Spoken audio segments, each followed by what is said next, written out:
Greetings and salutations, everybody. Rad Dreams here with Rad Dreams Review, and today we are going to be discussing the potential death and decline of physical theater, physical cinema, and that experience of going to the movies in person, because it was just announced not that long ago that Regal Cinemas, owned by Cineworld, the second largest movie chain within the United States, is considering filing for Chapter 11 bankruptcy because they are experiencing a big downturn in terms of their profitability. And that should come to no surprise, unfortunately, because when the pandemic hit in 2020, and we're still not really out of it, the profits have declined roughly, around like $3 billion since 2020. And in 2021, their pre-tax losses have equated to roughly $710 million. And this is the second biggest chain we're talking about. The first big chain, AMC, which boasts roughly over 7,800 screens within the United States, their shares have dropped roughly 40% since this news has hit. So I wouldn't be surprised if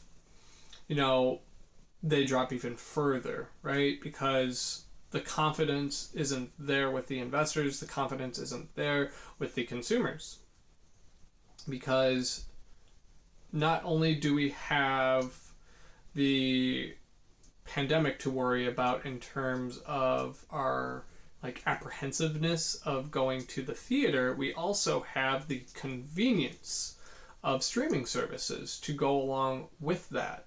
There's so many nowadays. We've got Netflix, we've got Amazon Prime Video, we've got HBO Max, we've got Paramount Plus, we've got Disney Plus, and I'm sure there's many others that I am failing to remember off the top of my head, but there's also TV, live stream TV, like Peacock, and other things that I'm failing to remember off the top of my head. But the point stands, since the pandemic hit, that led to an increase in streaming services because people couldn't go to the movies in person anymore because of restrictions, right? So what were they to do?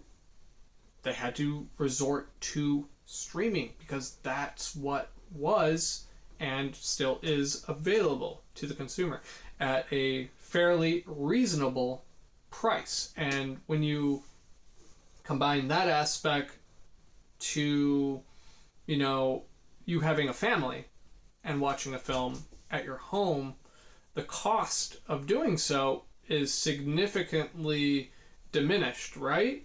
Because let's say you want to go out to the theater with your family, price per ticket per patron, roughly $10, depending on the age of the person.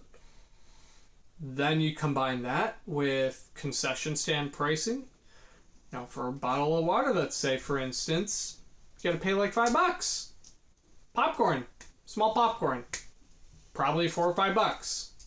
It's almost like baseball field prices or professional basketball game prices. You're paying a premium for kind of subpar snack options. And I know eating that stuff feels good and it tastes good, but it is much more advantageous for you and your family to spend less on food at your house. And when you combine that with the convenience of streaming, of let's say pausing the film or TV show at your leisure and continuing it at a later time, is very appealing. Because when you go to the movies, you can't pause it.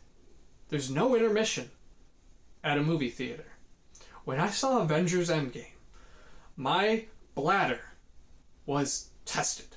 That was the last big movie that I saw pre-pandemic, right?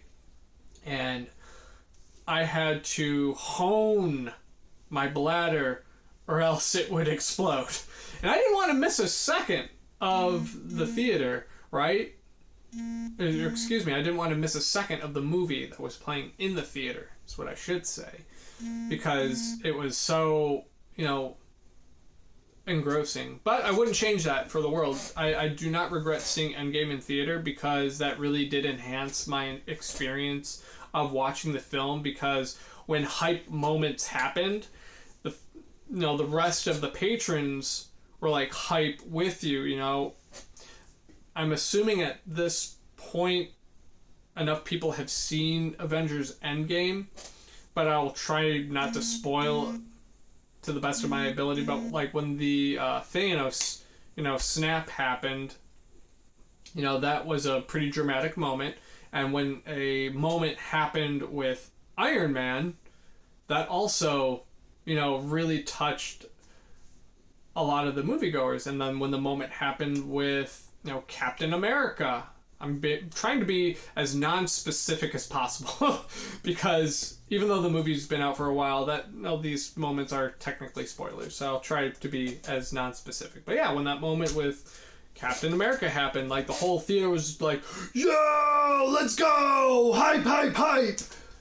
So, and it's hard to capture that at home, right? Because you're not surrounded by a horde of people that share that mindset. So there's that aspect, right? But I'm getting off topic.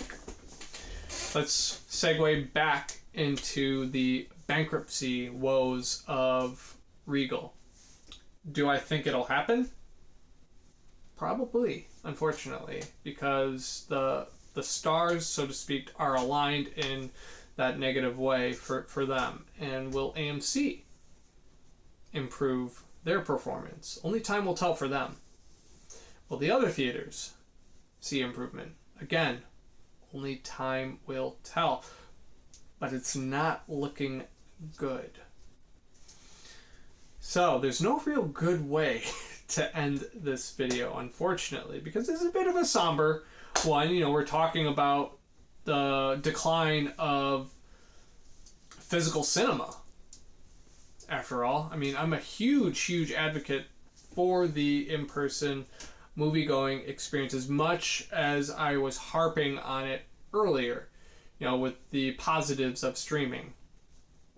I still do prefer the physical experience because it adds to it for me personally.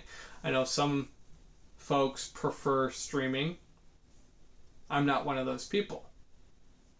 But with that being said, that'll kind of conclude it for today's video about the state of physical cinema within the United States. I do hope that you guys like this video. I know it's a bit different from my usual stuff.